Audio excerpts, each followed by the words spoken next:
बहुत समय पहले श्रावस्ती के पास जेतवन नामक विहार में गौतम बुद्ध अपने शिष्यों को धर्म उपदेश दे रहे थे।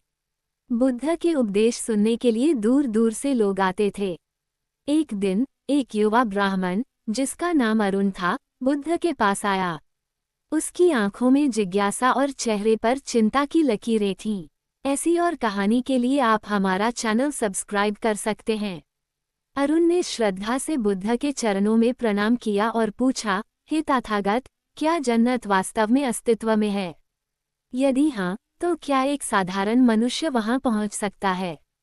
बुद्ध मुस्कुराए और बोले, अरुण, तुम जन्नत को कहाँ खोज रहे हो?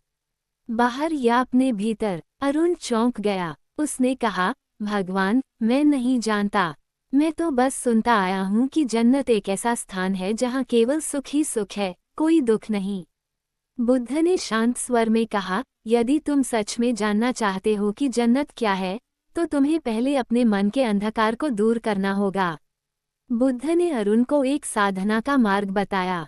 उन्होंने कहा, अरुण, तुम कुछ समय के लिए ध्यान और आत्मनिरीक्षण करो।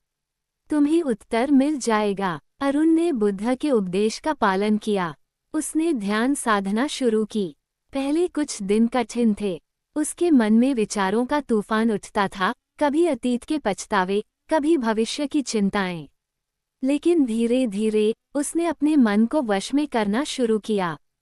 कुछ महीने बाद अरुण ने फिर बुद्ध से पूछा, भगवान, मैं ध्यान कर रहा हूँ, लेकिन मुझे अब भी जन्नत के दर्शन नहीं हुए। बुद्ध ने एक कहानी सुनाई। बहुत समय पहले एक राजा ने एक सुंदर बगीचा बनवाया।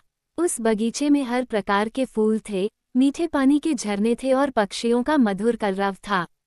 लेकिन राजा को फिर भी शांति नहीं मिली। वो हमेशा कुछ और खोजता रहता था।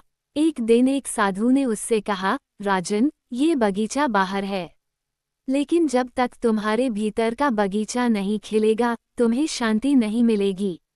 अरुण ने इस कहानी को ध्यान से सुना और अपनी साधना को और गहराई से करने लगा।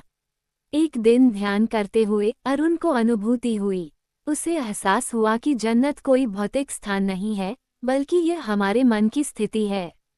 जब मन पूर्ण शांति, संतोष और करुणा से भर जाता है, तब जन्नत का अनुभव होता है। अरुण ने बुद्ध के पास जाकर कहा, हे तथागत, मैं समझ गया। जन्नत बाहर नहीं, हमारे भीतर है। बुद्ध मुस्कुराए और बोले, अरुण, तुमने सत्य को जान लिया है। जब तक मन में अशांति, लालच और क्रोध है, तब तक कोई जन्नत का अनुभव नहीं कर सकता। लेकिन जब मन निर्मल और शांत हो जाता है, तब हर स्थान जन्नत बन जाता है। ऐसी और कहानियों के लिए आप हमारा चैनल सब्सक्राइब करें। अरुण ने ये ज्ञान दूसरों को भी बांटना शुरू किया। उसने गांव-गांव जाकर लोगों को सिखाया कि सच्ची शांति बाहरी सुखों में नहीं, बल्कि आंतरिक संतोष में है। धीरे धीरे लोग उसकी बातों को मानने लगे और उन्होंने ध्यान और साधना को अपनाया। अरुण ने जीवन भर ध्यान और साधना की।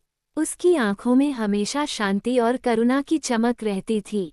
उसके जीवन का संदेश स्पष्ट था, जन्नत कोई दूर का स्थान नहीं है, ये तुम्हारे मन की शांति में बसी हुई है।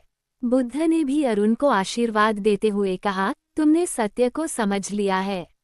अब इसे